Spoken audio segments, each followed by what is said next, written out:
Hi, Dee Dee. Tonight's story is The Berenstain Bears and the Blame Game by Stan and Jan Berenstain. When cubs are at play, it's always the same. Accidents happen. Who's to blame?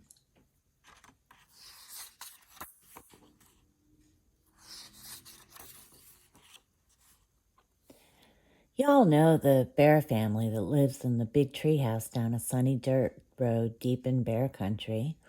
And of course you know Mama Bear, warm, friendly Mama Bear, from whom seldom is heard a discouraging word. But lately Mama hadn't been all that friendly. Her smile was gone, and she was feeling very discouraged. Why? Because life in the big treehouse had turned into one long, miserable, never-ending blame game.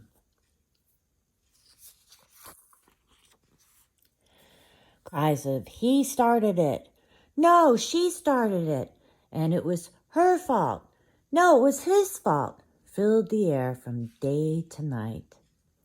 Life in the big treehouse had become one long argument about who started it and whose fault it was, and Mama had had quite enough of it. So when she heard the sounds of breaking glass and spilling water, she rushed into the living room. There she found a mess of broken glass, spilled water, and a scatter of roses on the floor. Standing over the mess were Brother and Sister Bear. They were pointing at each other and shouting, "It was her fault." "No, it was his fault," over and over again. Mama looked at the mess. She had cut those roses and put them in a vase with water just that morning.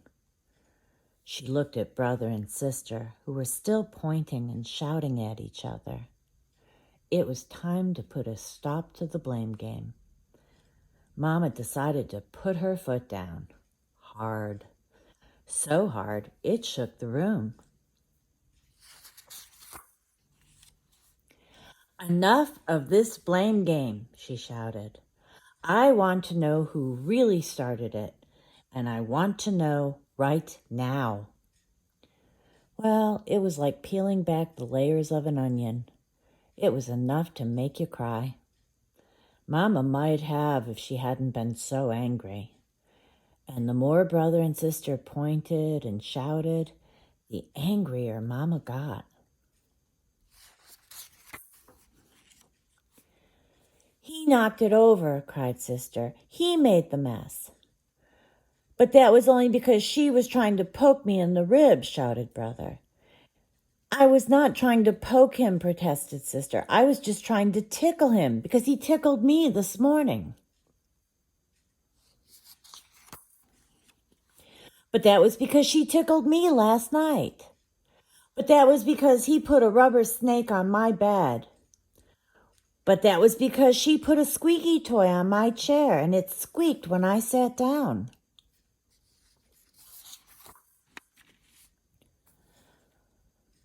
And so it went. But, because. Mama understood that she wasn't getting to the bottom of anything, but she was getting to the end of her patience.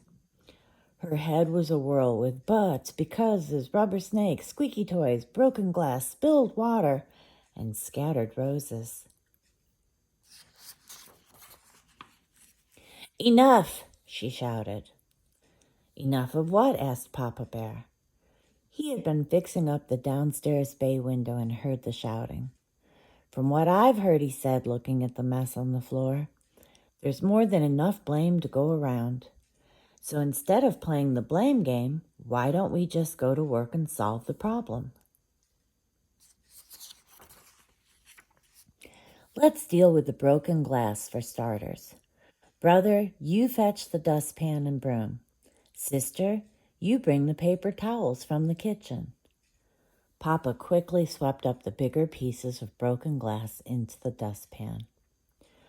"What about the water and the roses and the little pieces of broken glass?" asked Sister. Mama, said Papa, will you please pick up the roses? But look out for the thorns and the broken glass. Then he laid paper towels on the whole wet mess. He swept what was left into the dustpan. Mama put the roses into another vase.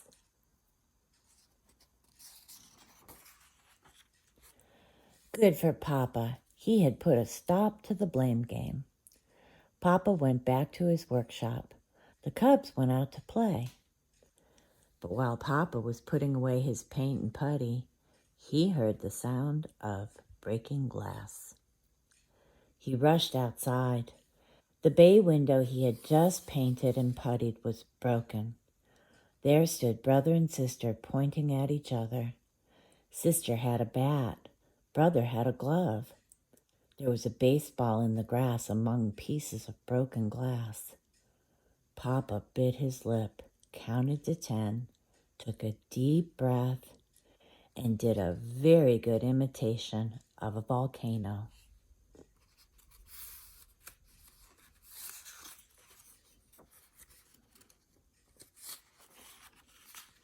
It was his fault. He's the one who wanted to play ball. He's the one who threw it. His fault, his fault, his fault.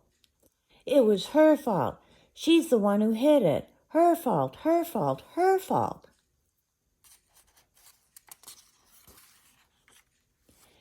It seems to me, said Mama, who had heard the crash, that instead of shouting and pointing fingers, we should get to work and solve the problem. And that's what they did. They picked up the glass and went to work. It took some doing, but after a while the window was painted and puttied and good as new. Of course there are times, said Papa, when somebody really is to blame for something. But most of the time, it's important to remember there's usually enough blame to go around. Good night, Aditi. I love you.